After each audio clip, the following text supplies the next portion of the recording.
Hello बच्चों, let us read this question. This question says a sulphur containing species that can not be an oxidising agent is.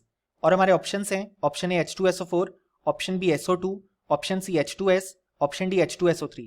सो इस question में हमसे कहा गया है कि हमें एक ऐसी सल्फर कंटेनिंग स्पीशीज बताना है जो कि ऑक्सीडाइजिंग एजेंट नहीं हो सकती.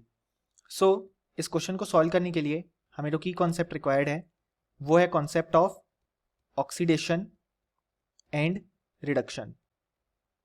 सो यहां पे हमारे पास क्वेश्चन में पूछा गया है कि कौन सी species as an oxidising agent act नहीं कर सकती.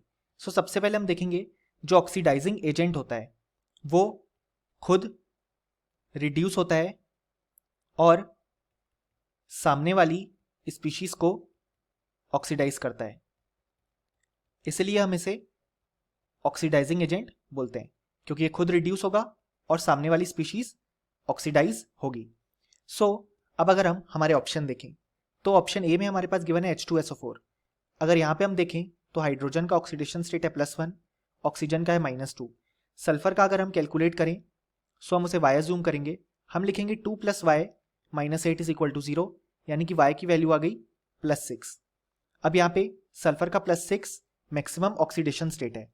सो ये इससे कम ऑक्सीडेशन स्टेट भी शो कर सकता है, यानी कि ये रिड्यूस हो सकता है. सो इस कारण से ये ऑक्सीडाइजिंग एजेंट की तरह एक्ट कर पाएगा. लेकिन हमारा ऑप्शन ए रॉन्ग हो जाएगा क्योंकि हमसे पूछा गया है कौन ऑक्सीडाइजिंग एजेंट की तरह नहीं एक्ट कर सकता. अब अगर हम बात करें ऑप्शन बी की, सो यहाँ पे SO2 प्रेजेंट है, ऑक्सीजन का ऑक्सीडेशन स्टेट है -2, सो सल्फर का हो जाएगा +4 क्योंकि 2 ऑक्सीजन है तो न्यूट्रलिटी मेंटेन करने के लिए सल्फर के पास आएगा +4. सो सल्फर इससे लोअर ऑक्सीडेशन स्टेट शो कर सकता है, सो यहाँ पे ये भी रिड्यूस हो जाएगा. सो ये भी as an oxidising agent act करेगा. सो ऑप्शन बी रॉन्ग हो जाएगा क्योंकि हमसे पूछा गया है कौन सी स्पीशीज ऑक्सीडाइजिंग एजेंट की तरह एक्ट नहीं करेगी. अब अगर हम बात करें ऑप्शन सी की तो वहां पे गिवन है H2S, यहाँ पे हाइड्रोजन का ऑक्सीडेशन स्टेट है +1, सो सल्फर का हो जाएगा -2 ताकि न्यूट्रलिटी मेंटेन रहे. अब जो -2 है वो सल्फर का लोएस्ट ऑक्सीडेशन स्टेट है, सल्फर इससे कम ऑक्सीडेशन स्टेट शो नहीं कर सकता, यानी कि यहाँ पे कोई भी रिडक्शन देखने को नहीं मिलेगा क्योंकि सल्फर इससे लोअर ऑक्सीडेशन स्टेट में जा ही नहीं सकता. इसलिए ये species as an oxidising agent act नहीं कर पाएगी और हमारा करेक्ट ऑप्शन भी यही हो जाएगा.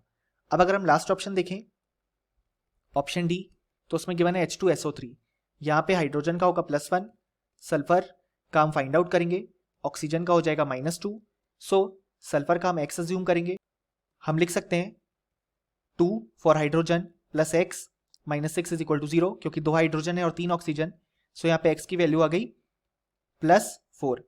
सो ये अभी भी लोअर ऑक्सीडेशन स्टेट में जा सकता है, यानी कि खुद रिड्यूस हो सकता है, so as an oxidising agent act कर सकता है. सो ऑप्शन डी हमारे पास इनकरेक्ट हो जाएगा. सो फाइनली हमें बोल सकते हैं कि इस क्वेश्चन का हमारे पास जो करेक्ट आंसर आया वो आया ऑप्शन सी.